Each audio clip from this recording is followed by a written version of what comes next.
Alaikum warahmatullahi wabarakatuh al'umman nan gida ina muku barka da wannan lokaci.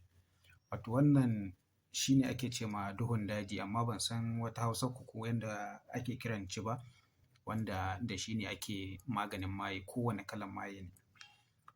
To ana ce mashi duhun daji, ana hayaƙi da shi sannan kuma ana jiƙawa a ba maye ya sha. Komi maitarka in dai an dake shi wannan garin maganin aka karanta Ayatul Kursiyu aka tofa ga ruwa aka barbaɗa wannan garin magani aka ba maye ya sha in dai maye ne sai ya yi aman shi nan take. Wannan maitar sai ya yi amanta nan take sai dai kuma in komawa yayi ya ƙara ɗauko wata maitar.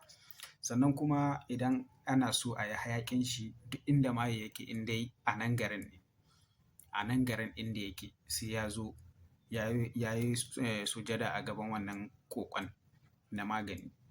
To abin da ake fara yi idan hayaƙi ne za ka yi sai ka je ka nemo turaren mustajaba. Turaren mustajaba na hayaƙi kenan, garin turaren mustajaba. Sai ka haɗa da wannan garin maganin ka dake. In ka dake shi, sai a nemo kasko, sai a nemo kasko a sa garwashi sai a riƙa a barbaɗa wannan garin na duhun daji ɗin nan kenan. To idan an barbaɗa akwai ayyukan fa da ake yi ko ba gaskiya ba kamin ka fara wannan hayaƙin ba wai kai tsaye za ka yi wannan hayaƙi ba. Domin ka yi hayaƙi dole za su zo su bayyana kaga dole ne ka san yanda za ka warware lamari ba wai kawai ka kira abu ba kuma ka kasa warware shi. Na kawai ɗauko wannan ne domin na yi bidiyo a kan shi. Sannan yanda ake zuwa a ɗebo wannan maganin da ake ce ma duhun daji ana zuwa ne ƙarfe 2 na dare, ranar Asabar ƙarfe 2 na dare. Sannan mutum yana zuwa ne a mutum ɗin shi ina fata an fahimta za ka je a mutum ɗinka ne ka je ka ɗebo wannan garin magani sannan ba a son kowa ya gan ka.